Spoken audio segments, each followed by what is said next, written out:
So this week, we were supposed to talk about organizational structures and whether or not leaders shape culture, can shape a culture, I think.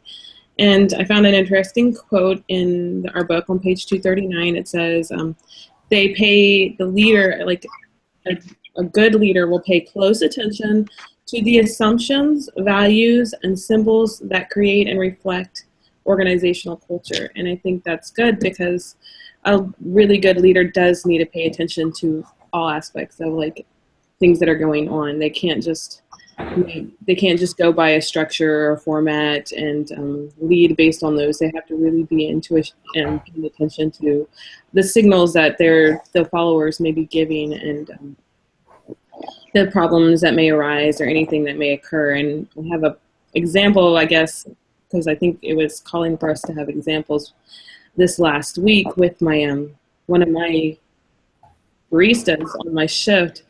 He was like, did not want to stay. He did not want to work that great. And we were closing and he's like, at 9:30, I'm leaving. And I was a little nervous because I was like, what am I going to do? Because he's like, 9:30, you can't just leave. I have to finish closing the store. So at 9:30, he walks off the floor and I had to like read into that. I had to try to figure out how to resolve the issue with him.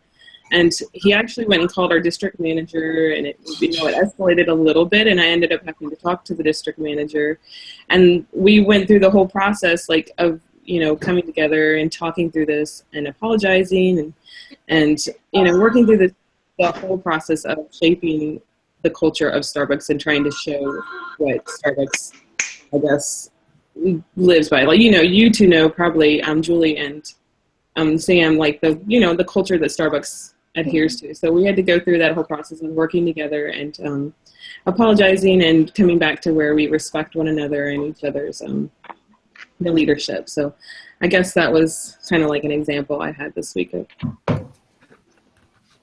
All right, so for me, I have experienced different organizational cultures, and I've kind of talked to you guys about when I worked at Chevy's restaurant. It was for less than a week because it was so unorganized. The manager didn't create a culture that I even wanted to come to. I was just dreading it. It was not organized. Nobody there was enjoying what they were doing. And I think that has to do with the tone that he set. I know that was part of our discussion, is to talk about if we even think that a leader can influence the culture, if they can change that. And I believe really strongly that a leader can do that.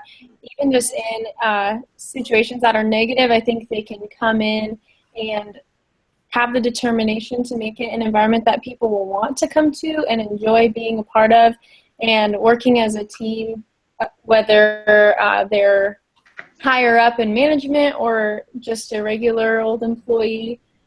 I believe it's up to the leader to set that tone.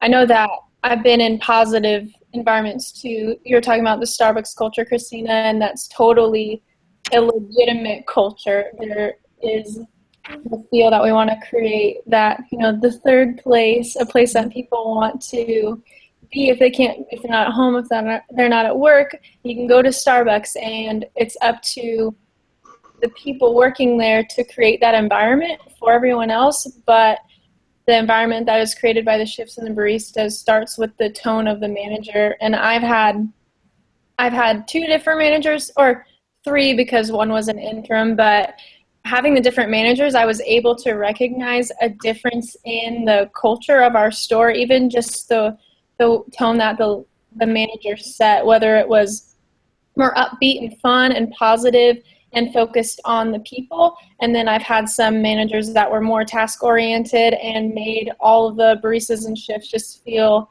as disposable as a robot, because it was just press the buttons, make the drinks, get those cars in and out, and that wasn't enjoyable.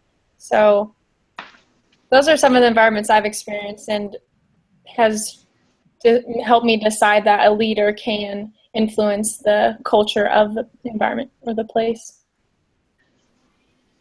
I definitely agree that leaders are key to creating the culture. I've been in a lot of different environments in my life, and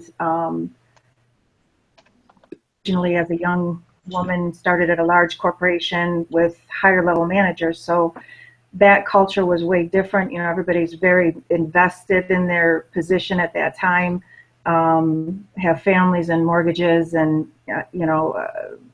very serious um, environment, but also professional. And Starbucks we have a gamut. You know, we've got regional managers, that's their profession.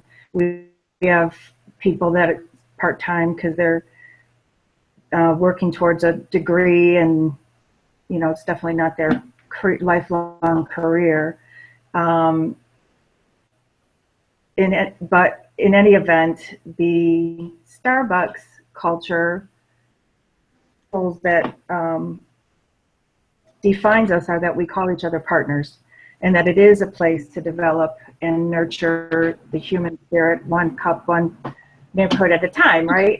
And so everyone on the floor, even though that is the materials and tools have to be used and cultivated and passed on from partner to partner so that that culture can stay alive. And I totally understand where you're coming from, Christina, because I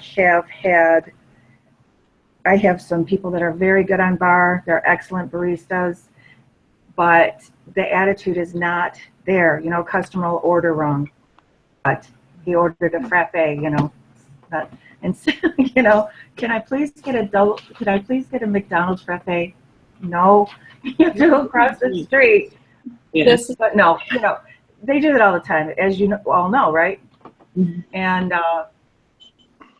as a partner, to keep a positive, upbeat environment, go off on them, you know, or criticize them behind their back, or, you know, you just got to let it roll off your shoulders and stay positive and embrace others as they're learning. You know, there's been a culture in my store that has been very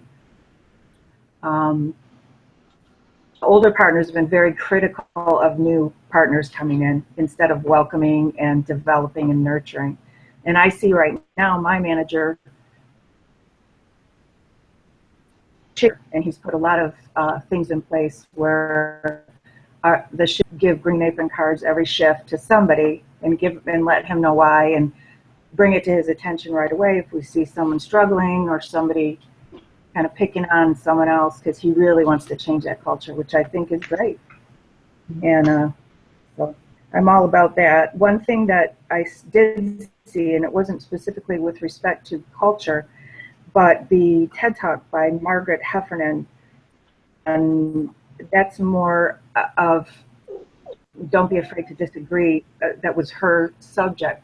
And what struck me was that there's research right now that 85% of corporations, individuals said that they would not speak up against going with the flow for fear of creating conflict or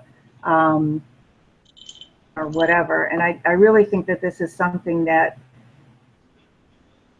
I'm interested in learning more about, because people have to be able to say, hey, that doesn't seem right to me, you know, or what if we come at it this way? They shouldn't be afraid to bring that up to management, because that's how some companies can be saved and some companies can be. So anyway, that's all I have. Okay, just to kind of piggyback off what everybody has already said, I would agree that leaders are definitely the key when it comes to organizational culture. I think it's very important for leaders to create a comfortable work environment. I like how Starbucks, you guys stated earlier, how Starbucks uses the word partners. I think that's a good thing because it makes everybody feel welcomed. One thing that I would say is I don't just think it's like our managers or the way corporations are set up that sets an organizational culture. I think it's the individuals that work there. For example, LAPD, our organizational values, we have core values. we base everything off of these core values. These core values are who we are. That's what we do. And just to kind of real quick tell you what they are, it's service to our communities, reverence for the law, commitment to leadership, integrity and always say and do, respect for people, and quality through continuous improvement. So even though this is our foundation and this is what our leaders have set before us, it's up to us, the employees, the people who are out there every day, to make sure that we follow these values. But at the same time, all of us have something special and unique to bring to the table. Makes us strong than other agencies, as I would say, is all of us are so different. We come from many different backgrounds. My background, my culture is different than my partner's background and his cultures. Together with a police vehicle, we get to exchange info, we get to learn from one another, and that really connects us to the community that we serve, because LA City is very huge, and it's a very diverse city, and because we're diverse, we're able to connect to the citizens that we serve. So yeah, organizational culture, it's very important, because let's be honest, I spend more time at work, just like all of you. We spend more time at work with our employees, with our bosses, than we do our own family. To kind of piggyback off what you guys already said, I think it's very important for a company or employees to establish that comfort in the organization. Yeah. No, as I'm listening to all you guys talk, and I'm thinking of my own ideas when I hear you guys say things. We all want a positive culture, and I think they talked about Zappos. And although I don't know too much about Zappos, I know that the founder is very big on positive influence and making it a positive atmosphere, some place where his employees want to go to work and not just go and be, for lack of a better word, slave workers. I think there's this thing that goes something to the effect of, if you love what you're doing, you don't work a day in your life, or something to that effect.